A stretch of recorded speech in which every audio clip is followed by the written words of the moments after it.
نحمدہ ونصلی علی رسولہ الکریم اما بعد۔ صحیح البخاری کتاب الجنائز باب نمبر 55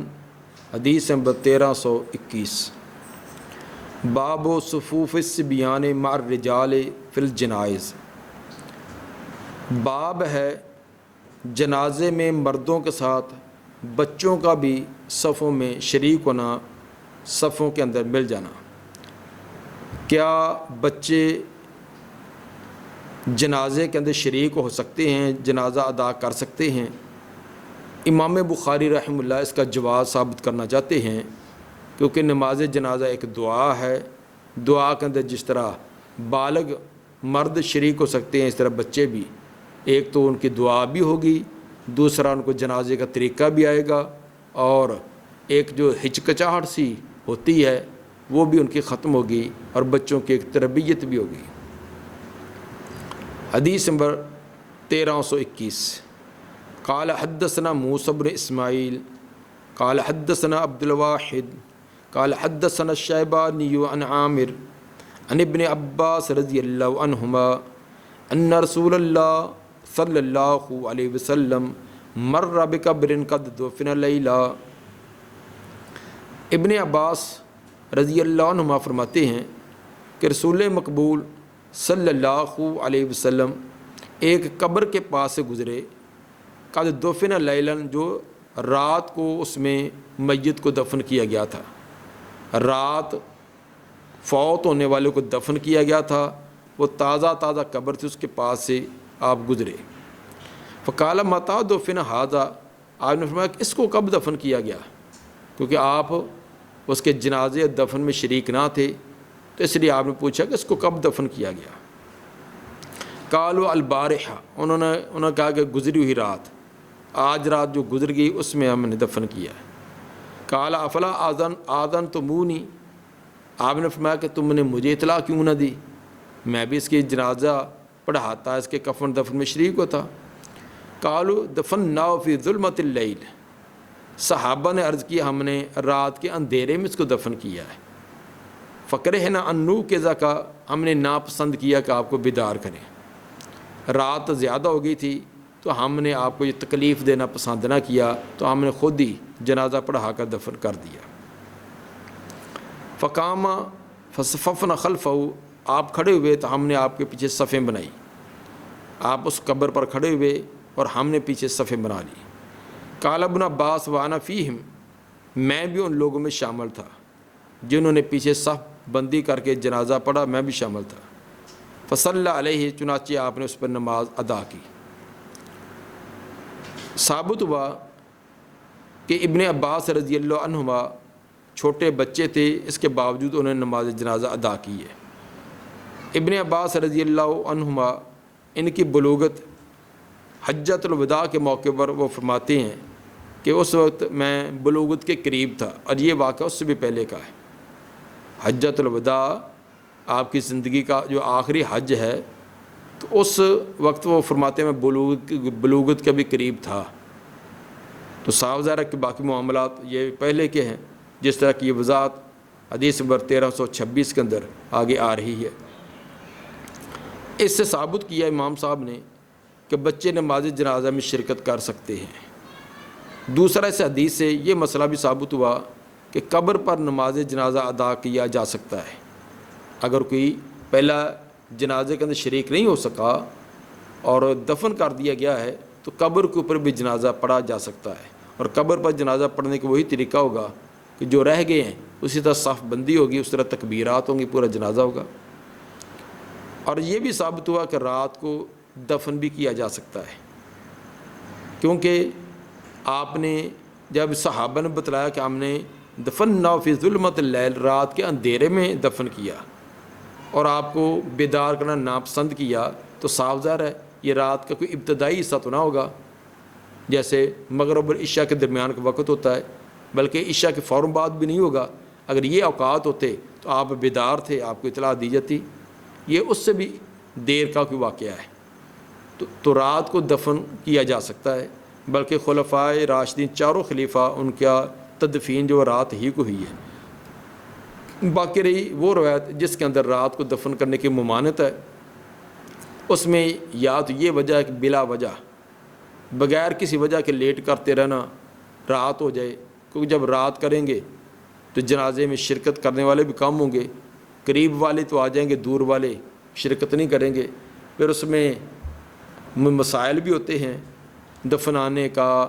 اور قبرستان کے اندر عام طور پر موذی جانور بھی ہوتے ہیں، رات کو روشنی کرنے کا، دفنانے کی کوئی تکلیفیں بھی ہوتی ہیں۔ بہرحال بعض نے تو یہ توجیہ بیان کی کہ بلا وجہ رات تک جنازہ لے جانا، یہ اس سے آپ نے منع کیا ہے۔ مثلا ظہر کے بعد کہ مرد یا عورت فوت ہوئے تو اب اتنا وقت ہوتا ہے کہ اس کے اندر اس کی غسل دینا، کفن دینا تیاری ہو سکتی ہے۔ اسی طرح ایک آدمی عصر کے بعد فوت ہوا ہے تو عشاء سے پہلے تک دفن ہو سکتا ہے، لیکن ایک فوت ہی مغرب کے بعد ہوا ہے، اب صاف ظاہر ہے کہ اس کے غسل دینے میں، کفن دینے میں، باقی سلسلے قبر بنانے میں تو اس میں کچھ دیر لگے گی۔ بعد نے یہ بھی کہا کہ رات کو دفن کرنے کی ممانعت یہ ابتدائی دور میں تھی، ابتدا میں آپ نے منع کیا تھا جب لوگوں کا استقامت اور جنازے کی فضیلت، اس کا ذوق اور شوق پیدا ہو گیا،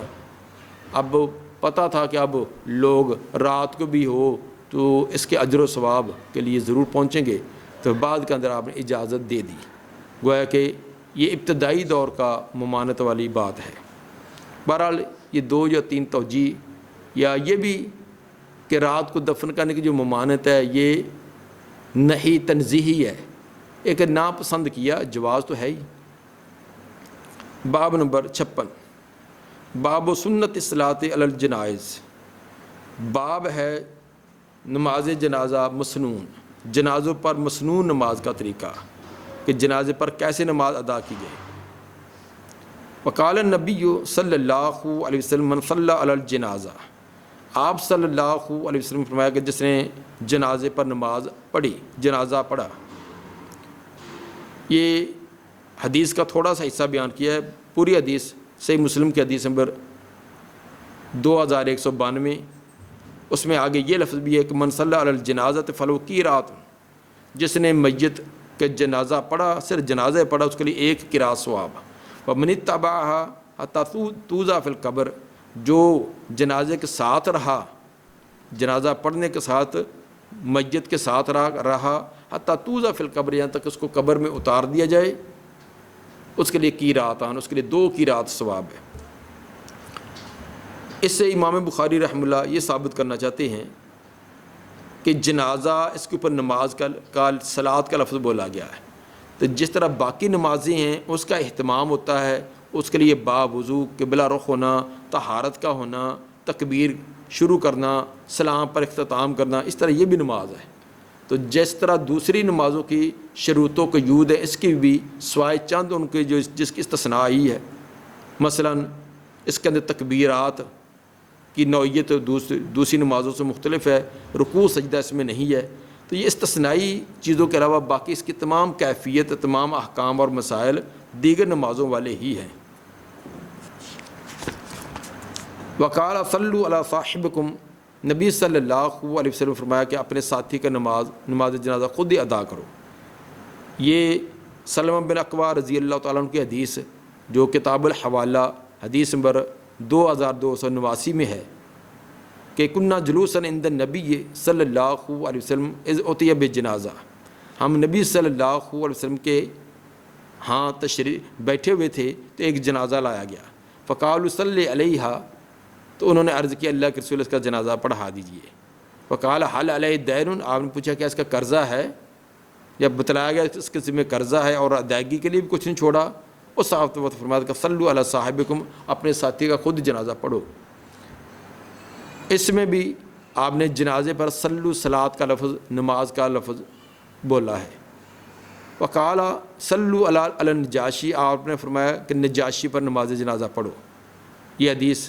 پیچھے حدیث میں 1318 کے تحت گزری ہے کہ نجاشی کا نماز جنازہ پر بھی آپ نے صلاۃ کا لفظ ادا کیا، بولا ہے۔ امام بخاری رحمہ اللہ یہ روایات بیان کرنے کے بعد فرماتی ہیں سمّاھا صلاۃً، آپ نے جنازے کی نماز کو صلاۃ ہی کہا ہے، لیس فیہا رکوع ولا سجود، حالانکہ اس کے اندر رکوع سجدہ نہیں ہے، ولا یتکلم فیہا، اس جنازے والی نماز کے اندر بھی کلام بات چیت نہیں کی جاتی جس طرح دوسری نمازوں میں نہیں کی جاتی، وفیہ تکبیر و تسلیم، اس کے اندر تکبیر ہے، اللہ اکبر سے یہ شروع ہوتا ہے، و تسلیم السلام علیکم ورحمۃ اللہ سے اس کا اختتام ہوتا ہے، جس طرح دیگر نمازوں کا اندر ہوتا ہے۔ تو مطلب یہ ہے کہ جس طرح دیگر نمازیں ہیں وہ فرض ہے یا سنت ہے، جس طرح وہ ادا کی جاتی ہے تو جنازہ کا بھی طریقہ وہی ہے۔ اس کے اندر یہ کہنا کہ کچھ طہارت کی ضرورت نہیں ہے، وضو کی ضرورت نہیں، کیونکہ یہ تو دعا ہی ہے تو دعا کے لیے وضو شرط نہیں ہوتا، یہ کہنا، یا اس طرح عین طلوع شمس اور غروب شمس کے وقت اس کے دفن کی اجازت دینا یا باقی احکام کے اندر استثنائی کرنا، یہ درست نہیں ہے۔ اس کے تمام احکام دیگر نمازوں والے ہی ہیں، الا یہ کہ جن کی صحیح احادیث سے استثناء آ چکی ہے۔ سمّاھا صلاۃً، آپ نے اس کا نام صلاۃ ہی رکھا ہے، نماز ہی رکھا ہے، لیس فیہا رکوع ولا سجود، حالانکہ اس کے اندر رکوع سجدہ نہیں ہوتا۔ رکوع سجدہ نہ ہونے کی علت تو واضح ہے کہ آگے جنازہ پڑا ہوتا ہے، رکوع سجدہ کیا جائے تو شاید کوئی یہ سمجھے کہ اس کو سجدہ کیا جا رہا ہے، اس شبہ اور وہم سے بچانے کے لیے سجدہ اس میں نہیں ہے۔ ولا یتکلم فی، اس کے اندر کلام بھی نہیں کی جاتی، تو ثابت ہوا کہ یہ نماز ہے، نماز کے اندر کلام کی ممانعت ہے۔ وفیہ تکبیر و تسلیم، اس کے اندر تکبیر بھی اور تسلیم بھی ہے۔ وکان ابن عمر لا یصلی الا طاہرا، عبداللہ بن عمر رضی اللہ عنہما کا یہ اثر بیان کیا کہ وہ نئی نماز پڑھا کرتے تھے مگر پاک طہارت کی حالت میں، با وضو حالت میں۔ عبداللہ بن عمر رضی اللہ عنہما یہ نماز جنازہ ہمیشہ با وضو حالت میں پڑھتے، یہ ان کا اثر متصل سند کے ساتھ موطا امام مالک جلد 1 صفحہ 230 پر، جس کے اندر یہ الفاظ ہیں کہ حضرت نافع فرماتے کہ ان ابن عمر کانا یقول لا یصلی الرجل علی الجنازۃ الا وهو طاہر، وہ خود بھی فرمایا کرتے تھے کہ کوئی آدمی جنازہ بغیر وضو کے ادا نہ کرے۔ تو ثابت ہوا کہ جنازہ یہ نماز ہے اور نماز بغیر وضو کے نہیں ہے، اس کو صرف دعا کہہ کر یہ کہنا کہ اس کے اندر طہارت کی وضو کی شرط نہیں ہے، یہ بات درست نہیں۔ ولا یصلی عند طلوع الشمس ولا غروبها، اور اسی طرح ابن عمر رضی اللہ عنہما طلوع شمس اور غروب شمس کے وقت جنازہ ادا نہ کرتے تھے، جس طرح دیگر نمازیں عین سورج نکل رہا ہو یا عین غروب ہو رہا ہو اس وقت نماز پڑھنے کی ممانعت ہے، تو جنازہ بھی اسی طرح ہے کیونکہ یہ بھی نماز ہے۔ یرفع یدیہ، اور عبداللہ بن عمر اس کے اندر رفع یدین بھی کرتے تھے، جیسے باقی نماز کے اندر رکوع کو جاتے، رکوع سے اٹھتے ہوئے جب تکبیر کہی جاتی ہے تو اس تکبیر کے ساتھ رفع یدین ہے، تو اس کے اندر وہ رفع یدین بھی کیا کرتے تھے۔ تو ثابت ہوا کہ یہ بھی باقی نمازوں کی طرح ہی نماز ہے۔ رفع یدین کرنے کی روایت امام بخاری اپنے کتاب الجز، کتاب رفع یدین المفرد کے اندر اس کے روایت نمبر 110 کے تحت لائے ہیں کہ ان ابن عمر انه كان يرفع يديه في كل تکبیرۃ علی الجنازہ، عبداللہ بن عمر رضی اللہ عنہ جنازے کی ہر تکبیر، نماز جنازہ کی ہر تکبیر کے ساتھ رفع یدین کرتے تھے۔ اور عبداللہ بن عمر رضی اللہ عنہ کا یہ فعل یہ مرفوع کے حکم میں ہے، اس لیے کہ یہ ایسا کام ہے جو اپنے رائے اور اجتہاد سے نہیں کیا جا سکتا، اور نہ یہ اسرائیلی روایات سے ہے۔ تو صحابی کا ایسا فعل جو جس کا تعلق رائے اور اجتہاد سے بھی نہ ہو اور اسرائیلی روایات کے بھی مشابہ نہ ہو، تو وہ مرفوع کے حکم میں ہوگا، اس نے نبی کو دیکھا یا آپ سے سنا تبھی اس طرح کیا ہے۔ البتہ اس سلسلے کے اندر ایک مرفوع روایت بھی طبرانی میں آتی ہے، طبرانی اوسط حدیث نمبر 8417 کہ نافع ابن عمر سے بیان کرتے ہیں اور وہ آگے نبی سے بیان کرتے ہیں، لیکن اس کی سند کے اندر تھوڑی سی کلام ہے۔ محفوظ یہ کہ یہ روایت ابن عمر پر یہ موقوف ہے۔ البتہ نماز جنازہ کی تکبیرات کے ساتھ رفع یدین کرنا یہ جمہور علماء امام احمد اور امام شافعی ان کے نزدیک یہ تکبیرات کے ساتھ رفع یدین کرنی چاہیے۔ وقال الحسن، حسن بصری فرمایا کرتے تھے ادرکت الناس واحقم علی جنائزہم، میں نے لوگوں کو پایا ہے، لوگوں کو یعنی حسن بصری ان کے اپنے دور میں یا ان سے پہلے والوں میں نے ان کو پایا جنازوں پر کہ احق و ملا جنائزہم، ان کے جنازوں کا زیادہ حقدار وہ ہوتا تھا مرزوح لفرائضہم، جن پر وہ راضی ہوتے تھے ان کے فرائض کی ادائیگی کے لیے۔ نماز جنازہ کی امامت کو اس کو پسند کرتے تھے جو پنج گانہ فرض نماز کی امامت کے لیے جن کو انہوں نے پسند کیا ہوتا تھا۔ مطلب کہ جو ان کا امام مقرر ہے، جو پنج گانہ نمازوں کی امامت کراتا ہے، اسی کی جنازے کے لیے امامت کو پسند کرتے تھے، اس لیے کہ یہ بھی نمازوں کی طرح ایک نماز ہے۔ اگر یہ صرف دعا ہی ہوتی تو پھر کوئی اور بھی کروا لیتا۔ تو جس طرح پنج گانہ نماز کا امام مقرر ہوتا ہے، اس کی اجازت کے بغیر کوئی اور نہ پڑھائے، تو اس طرح جنازہ بھی نماز ہے۔ تو صحابہ اور تابعین اسی کو پسند کرتے تھے کہ جو انہوں نے اپنا امام مقرر کیا، جنازہ بھی وہی پڑھائے۔ ہاں البتہ یہ بات تو ہے کہ رشتہ دار اگر کوئی پڑھا سکتا ہے، باپ ہے، بیٹا ہے، بھائی ہے، اگر وہ صاحب علم ہے تو جنازہ پڑھائے، اس نے جیسے سوز اور درد سے پڑھانا ہے، وہ دوسرے کو تو نہیں ہو سکتا۔ لیکن اگر یہ نہیں ہے تو پھر جو مسجد کا امام ہے، جو پنج گانہ نماز کی امامت کراتا ہے، جب جنازے کی بھی وہی کرائے۔ وَإِذَا أَحْدَثَ يَوْمَ الْعِيدِ أَوْ عِنْدَ الْجَنَازَةِ يَطْلُبُ الْمَاءَ وَلَا يَتَيَمَّمُ۔ حسن بصری رحمہ اللہ کا یہ فرمان ہے کہ جب کوئی بے وضو ہو جائے عید کے دن یا جنازے کے وقت، عید کے دن عید کی نماز کہ عین وقت پر وہ بے وضو ہو گیا ہے، جنازہ کھڑا تھا اس وقت اس کا وضو باطل ہو گیا ہے، اب صاف ظاہر ہے کہ جنازہ یا عید یہ باہر کھلے میدان میں ہوتی ہے، وہاں پانی کا انتظام تو کام ہی ہوتا ہے۔ یطلب الماء، حسن بصری فرماتے ہو پانی کو تلاش کرے، ولا یہ تیمم نہ کرے۔ ان لوگوں کا رد ہے جو کہتے ہیں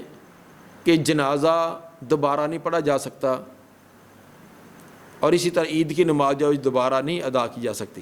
اس لیے اگر کسی کا وضو ٹوٹ گیا ہے، اگر اس کو ڈر ہے کہ میں نے وضو شروع کر دیا تو میری عید کی نماز یا جنازہ نکل جائے گا، تو جلدی سے تیمم کرے، ساتھ شریک ہو جائے۔ بعض لوگوں نے یہ نظریہ قائم کیا۔ امام بخاری رحمہ اللہ اس کا رد کرنا چاہتے ہیں حسن بصری رحمہ اللہ کے قول سے، کہ وہ فرمایا کرتے تھے کہ جس کا عید کی نماز کے وقت یا نماز جنازہ کے وقت وضو ٹوٹ گیا ہے، وہ پانی تلاش کرے، کیونکہ یہ نماز ہے، جو نماز کے احکام ہیں۔ تو نماز کے لیے یہ ہے فَإِن لَّمْ تَجِدُوا مَاءً فَتَيَمَّمُوا صَعِيدًا طَيِّبًا، تمہیں پانی نہ ملے تب تم نے تیمم کرنا ہے۔ اس کے لیے بھی وہی حکم ہے کہ پانی تلاش کرو، پانی تلاش کر کے جتنا تم اس کے اندر پھر جب نماز کے ساتھ مل جاؤ، وہ ہوگی، جو رہ گی اس کو بعد میں ادا کر لو، ولا یہ تیمم نہ کرے۔ وَإِذَا انْتَهَى إِلَى الْجَنَازَةِ، جب کہ جنازے کی طرف پہنچے، وَهُمْ يُصَلُّونَ، اور وہ نماز پڑھ رہے ہوں، يَدْخُلُ مَعَهُمْ بِتَكْبِيرَةٍ، وہ شامل ہو ان کے ساتھ تکبیر کہہ کر۔ مثلا پہلی تکبیر ہو چکی ہے، دوسری میں پہنچا ہے، تیسری میں کوئی پہنچا ہے، تو اب وہ اللہ اکبر کہہ کے شامل ہوگا، اسی طرح ہاتھ نہ جا کر باندھ لے، اس لیے کہ یہ نماز ہے، اور نماز کے اندر داخل ہونا افتتاح جو وہ تکبیر تحریمہ سے ہوتا ہے۔ تکبیر کہے گا تو نماز کے اندر شامل سمجھا جائے گا، ورنہ نہیں۔ باقی جو اس کی تکبیریں رہ گئی ہیں امام کے ساتھ شریک ہو جائے تو جو رہ گیا اس کو بعد میں ادا کر لے گا۔ وقال ابن المسیب،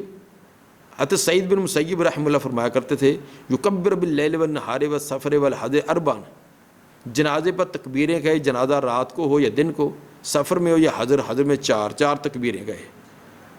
کیونکہ عام طور پر جنازے کے اندر نبی سے صحابہ سے 4 ہی ثابت ہیں، اگرچہ بعض جنازوں پر 5 یا 6 تکبیریں کہنا بھی ثابت ہے، لیکن عمومی عمل جو 4 تکبیروں والا تھا۔ وقال انس التکبیرۃ الواحدہ استفتاح الصلاۃ، انس رضی اللہ تعالیٰ عنہ نے فرمایا کہ پہلی تکبیر جو ہے یہ نماز کے افتتاح کے لیے، نماز کے آغاز کے لیے 4 تکبیریں ہوتی ہیں، پہلی تکبیر کے ساتھ تو نماز کا آغاز ہو گیا، باقی 3 تکبیریں اور ہوں گی۔ وقال، اور اس طرح انس رضی اللہ تعالیٰ نے یہ فرمایا کہ ولا تصلی علی احد منہم مات ابدا، کہ اللہ تعالیٰ نے فرمایا ہے کہ آپ نہ نماز پڑھیں کسی ایک پر جو ان میں نفاق کی حالت میں مر جائے۔ تو ثابت ہوا کہ منافقوں کی نماز جنازہ پڑھنے سے منع کیا، تو اس پر بھی ولا تصلی صلاۃ کا لفظ، نماز کا لفظ استعمال کیا ہے۔ تو گویا کہ قرآن کے اندر بھی نماز جنازہ کے لیے صلاۃ نماز کا لفظ ہے، اور اس کے احکام بھی دیگر نمازوں کی طرح ہی ہوں گے۔ وفی صفوف و امام، اس نماز جنازہ کے اندر صفیں بھی ہوتی ہے، امام بھی ہوتا ہے، اس کے اندر بھی اسی طرح صف بندی بھی ہوگی، امام بھی ہوگا۔ حدیث نمبر 1322، حدثنا سلیمان بن حرب قال حدثنا شعبہ عن الشیبانی عن الشعبی قال اخبرنی من مر مع نبیکم صلی اللہ علیہ وسلم علی قبر منبوذ، خبر دی مجھے اس آدمی نے جو گزرا تھا نبی بیان کیا مجھے اس نے جو گزرا تھا نبی صلی اللہ علیہ وسلم کے ساتھ ایک الگ تھلگ قبر کے پاس سے، فامنا، پس آپ نے امامت کرائی ہماری، فصففنا خلفہ، اور ہم نے پیچھے صف بندی کی۔ وقلنا یا ابا عمر، میں نے پوچھا اے ابو عمر، من حدثک، یہ جو آپ نے بیان کیا کہ جو نبی کے ساتھ گزرا تھا، نبی کے ساتھ تھا، اس نے خبر دی، وہ ہے کون ہے؟ من حدثک، یہ تجھے کس نے بیان کیا؟ قال ابن عباس رضی اللہ عنہ، فرمانے لگے وہ ابن عباس تھے۔ یہ ابن عباس رضی اللہ تعالیٰ نے بیان کیا ہے کہ وہ نبی کے ساتھ تھے، ایک قبر کے پاس سے گزرے، جو قبر الگ تھلگ تازہ بنی ہوئی تھی۔ آپ نے پوچھا اس کو کب دفن کیا گیا، بتلایا رات کو، پھر آپ نے اس پر جنازہ پڑھا، ہم نے پیچھے صف بندی کی، وہی روایت جو پیچھے گزری ہے۔ تو ثابت سے یہ ہوا کہ جنازہ جو ہے یہ نماز ہے، اس کے نماز والے احکام ہیں، تمام شروط و قیود وہی ہیں، صرف چند استثنائی صورتیں ہیں کہ اس کی 4 تکبیریں کھڑے ہو کر ہوتی ہیں، جبکہ باقی نماز کے اندر رکوع سجدے، اس کے اندر رکوع سجدہ نہیں ہوتا۔ اور اس طرح سلام پھیرنے کے بارے میں بھی کہ اس کا ایک طرف سلام پھیرنے کی بھی روایات ہیں، ایک طرف سلام پھیر لیں جنازے کے اندر وہ کافی ہو جاتا ہے۔ ویسے دوسری نمازوں کے بارے میں بھی ایک طرف سلام کا جواز ہے۔ تو بہرحال استثنائی صورتوں کے علاوہ باقی صورتیں اس کے اندر جائز ہیں، اس لیے اس کو احکام اور مسائل اور طریقہ وہی ہوگا۔ اسی لیے امام صاحب نے باب قائم کیا تھا کہ جنازے کا مسنون طریقہ کیا ہے۔ مسنون طریقہ وہ نماز والی شرط ہے۔ باب نمبر 57، باب فضل اتباع الجنائز، جنازے کے ساتھ ساتھ چلنا، جنازے کے پیچھے جانا، اس کی فضیلت۔ وقال زید بن ثابت رضی اللہ عنہ اذا صلیت فقد قضیت الذی علیک، حضرت زید بن ثابت رضی اللہ تعالیٰ عنہ فرمایا کرتے تھے کہ جب تو نے نماز پڑھ دی، نماز جنازہ ادا کر دی، فقد قضیت الذی علیک، جو تیرے اوپر میت کا حق بنتا تھا وہ تو نے ادا کر دیا۔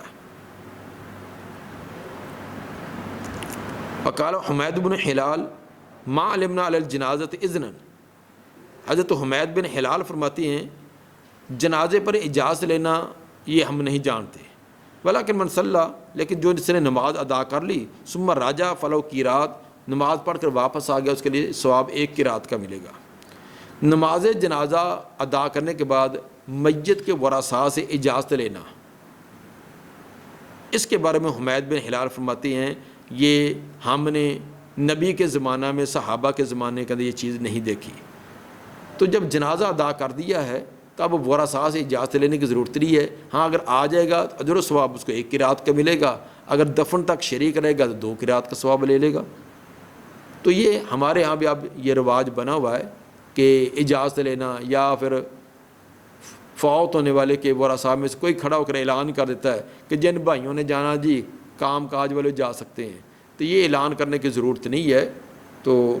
بغیر اجازت کے بھی جایا جا سکتا ہے۔ حدیث نمبر 1323، قال حدثنا ابو النعمان قال حدثنا جریر بن حازم قال سمعت نافعا یقول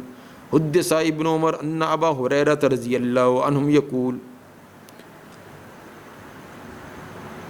ابن عمر رضی اللہ عنہ کو یہ بات بیان کی گئی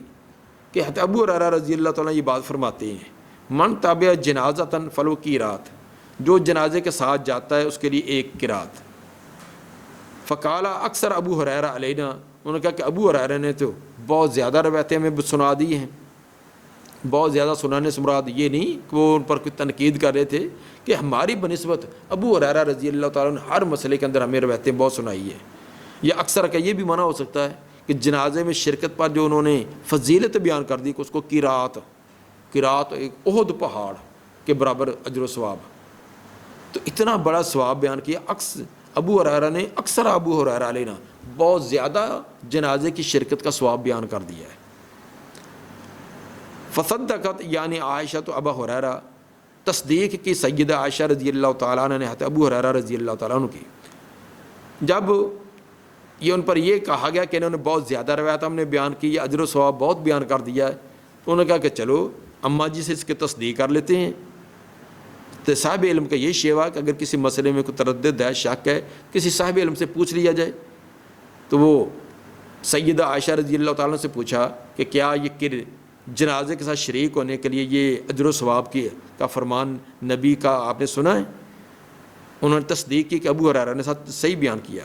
وقالت فرمانے لگی سمیت رسول اللہ صلی اللہ علیہ وسلم یقول ہو، میں نے خود رسول صلی اللہ علیہ وسلم کو یہ فرماتے ہوئے سنا ہے۔ فقال ابن عمر رضی اللہ عنہ لقد فرطنا فی قراری تقصیرۃ، عبداللہ بن عمر رضی اللہ عنہ اظہار افسوس کے لیے کہنے لگے تحقیق ضائع کر دیا ہم نے بہت سارے قراریت، بہت سے قرات ہم ضائع کر بیٹھے، کاش کہ ہمیں پہلے پتہ ہوتا کہ جنازے کے ساتھ دفن تک شریک رہے ہیں تو 2 قرات کا ثواب ہے، تو ہم نے کئی جنازے ایسے پڑھے ہیں کہ جنازہ پڑھ کر واپس آ گئے، دفن تک شریک نہ ہوئے۔ اگر پتہ ہوتا کہ اتنا اجر و ثواب ہے تو ہم دفن تک شریک کرا کے یہ 2 قرات کا اجر و ثواب حاصل کرتے۔ تو ہمیں یہ پتہ نہیں تھا کہ کچھ دیر مزید دفن تک انتظار کریں تو اتنا زیادہ ثواب ہے، تو ہم وہ ثواب بھی لے لیتے۔ تو یہ اہل علم کا شیوا یہی ہے کہ ابن عمر رضی اللہ تعالیٰ عنہ کو پہلے بات معلوم نہیں تھی، معلوم ہونے پر فوراً اعتراف کر لیا، بس ضد نہیں ہو گئے، فوراً اپنی غلطی کا اقرار کیا ہے، اور آئندہ جو نئی بات ان کو معلوم ہوئی ہے ان کے پہلے علم میں نہیں تھی اس پر عمل کرنے کا انہوں نے عہد و پیمان کیا۔ امام بخاری رحمہ اللہ کا یہ اسلوب ہے کہ حدیث کے اندر کوئی لفظ آئے اور وہی لفظ اسی مادہ سے قرآن میں آئے تو اس کی تفسیر بھی ساتھ کر دیتے ہیں، تاکہ حدیث کا پڑھنے والا جو شائق ہے جب قرآن پڑھے تو اس کو اس مشکل لفظ کی الجھن نہ آئے، اس کا بھی ساتھ وضاحت کر دیتے ہیں۔ تو یہاں فرطنا کا لفظ تھا تو سورہ زمر کی آیت نمبر 56 کے اندر بھی یہ لفظ آیا ہے، یا حسرۃ علی ما فرط فی جنب اللہ، وہاں مجرم جو قیامت کے دن کہے گا ہائے افسوس جو میں نے کمی کوتاہی کی اللہ کے احکام میں، ہائے میں نے دنیا کے اندر اللہ کے احکام کی تعمیل کرنے میں کتنی کمی کوتاہی کر لی۔ تو وہاں فرط کا لفظ قرآن میں آیا تو فرط کا معنی کہ ضیعت من امر اللہ کے احکام کے اندر میں نے کتنی کمی کر دی، اللہ کے احکام تسلیم کرنے میں، ماننے میں، عمل کرنے کے اندر میں نے کتنی کمی کی، اس پر افسوس کرے گا۔ تو فرط و ضیعت کے معنی میں ہے ضائع کر دینا۔ دعا ہے کہ اللہ تعالیٰ نبی صلی اللہ علیہ وسلم کے فرامین پر کما حق کو عمل کرنے کی توفیق عطا فرمائے۔ سبحان ربک رب العزت عما یصفون والسلام علی المرسلین الحمد للہ رب العالمین۔